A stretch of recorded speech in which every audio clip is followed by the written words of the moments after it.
इस बार का पेपर कैसा रहा आप? इस बार का कंपेटिवली जैसे पर्सन टू पर्सन वेरी करता है। जैसे मेरे लिए हिस्ट्री टफ पड़ता है और इस बार हिस्ट्री के क्वेश्चंस काफ़ी कम थे। इस बार यूपीएससी पैटर्न मतलब जैसे उसका पुराना पैटर्न है ना, जैसे लास्ट टाइम थोड़ा टफ आया था, लोग थोड़ा सडन सदमा लगा था लोगों को। इस बार थोड़ा पैटर्न ठीक दिया था, मतलब आज यूजल लोग करने लायक था सब। मेरे को तो लगभग सारे क्वेश्चन टच्ड लगे हैं। इस बार क्वेश्चन ऐसे आ रहे थे जैसे यूपीएससी ना पिछली वाले जख्मों पे मरहम लगा रही है, एकदम थोड़े आसान आसान क्वेश्चन देके। ट्रेंड कैसा था? जैसे हर बार ट्रेंड चेंज होता रहता है, बच्चों को भी रहता है कि इस बार जीएस का ये पोर्शन ज़्यादा है, ये पोर्शन ज़्यादा आया। तो आपको क्या लगता है इस बार किस तरीके का ट्रेंड रहा आपने अभी एग्जाम? यूपीएससी जो ट्रेडिशनल तरीके से पहले पूछा करते थे 2022 से पहले, उस तरह का क्वेश्चन पूछा जा रहा था इस बार। ज़्यादा करके ये संविधान से रिलेटेड आए थे। करंट के भी लगभग मोस्टली क्वेश्चन करंट से रिलेटेड ही थे और उसमें बेसिक भी दिया हुआ था। जैसे पॉलिटी का बेसिक पूछा गया था कि संसद वगैरह और भी अनुच्छेद वगैरह। मुझे ना थोड़े साइंस एंड टेक से थोड़े क्वेश्चंस थोड़े ज़्यादा इस बार दिखे, थोड़ा इन्वायरमेंट से ज़्यादा दिखे, थोड़ा और फैक्चुअल क्वेश्चन इस बार ज़्यादा आए। लेकर के इस बार पॉलिटी का क्वेश्चन ज़्यादा आया है, 20+ क्वेश्चन है। आईआर से 1-2 क्वेश्चन है और योजनाएं से 2-3 क्वेश्चन आए हैं।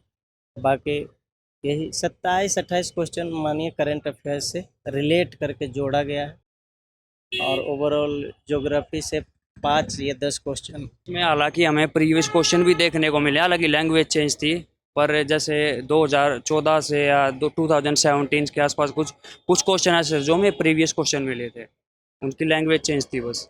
डिफिकल्टी के तौर पे आप 10 में से कितने नंबर देना चाहेंगे इस बार के जीएस1 को? डिफ़िकल्टी ना तो है नहीं, मान के चलिए 6-7 तक। 8 आउट ऑफ 10। 6.5-7 मान लीजिए यार। तो कैसा रहा पेपर अभी सीसेट का? पेपर तो काफ़ी सही रहा और मेरे हिसाब से कट ऑफ तो जीएस की काफ़ी जाएगी क्योंकि पेपर आसान था। इस बार से सेट बहुत अच्छा क्वेश्चन पूछा, लेकिन टाइम टेकन क्वेश्चन सारा डेटा के आधार पे। एक्चुअली जो बोलते हैं, जैसे पिछले प्रीवियस में बोलते थे कि सी सेट जैसे आउट ऑफ सिलेबस था, अब की 12 से कुछ नहीं था। एक्चुअली जो दोनों सेट गए हैं, इससे पहले जो जीएस का पेपर गया और जो सी सेट का गया, वो को जो यूपीएससी से जो लेवल सेलेक्ट किया था वो काफ़ी बेटर मिला है हमको। तो अगर पेपर को डिफिकल्टी पे मार्क करना हो 10 में से, तो आपको क्या लगता है कितने मार्क्स देना? मैं डिफ़िकल्टी में तो नहीं बता सकता, मेरा पहला अटेम्प्ट था, लेकिन इतना बता सकता हूँ कि कट ऑफ 95 के आसपास या उससे ऊपर ही जाएगी। तो मैं उसको 8 दूंगा। डिफ़िकल्टी उतनी थी नहीं मेरे को जितना लगता है। डिफ़िकल्टी सर शायद 8 या 9 के आसपास ही काउंट कर पाऊंगा। हिंदी मीडियम को लेके क्या लगता है इस बार को कि हिंदी मीडियम के रिजल्ट कैसे रहेंगे? टॉप करेगा हिंदी मीडियम या कैसा रहेगा? हिंदी मीडियम को अगर सही से पढ़ा हुआ हिंदी मीडियम का बच्चा तो कर सकता है टॉप, मतलब इतना हार्ड कुछ एग्जाम मेरे को लगा नहीं है। बिल्कुल टॉपर्स में भी रहेगा हिंदी मीडियम। इसको क्या ही बोले, इसकी अब लोगों के अंदर मिथ एक तरह से बैठ गया है, इंग्लिश मीडियम हिंदी मीडियम।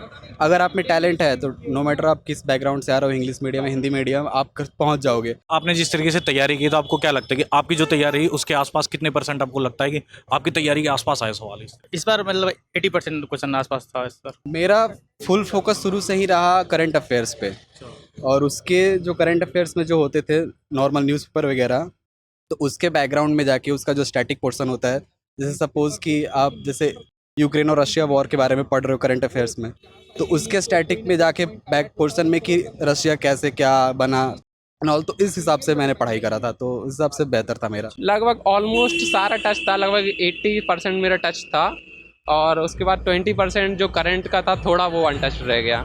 ये समझ लो ऑलमोस्ट 90% ही यार, जितना अपन सिलेबस पढ़ रहे हैं ना इस बार 90% तक आया। पिछली बार क्या है, बहुत सिलेबस से बाहर चले गए थे। इस बार 1-2 क्वेश्चन ही हैं जो कि जिनके बारे में बिल्कुल ही नहीं सुना, ऐसे बहुत कम क्वेश्चन आए। इस बार तो लगभग सारे क्वेश्चन ऐसे आए जिनके बारे में कुछ तो पता ही है।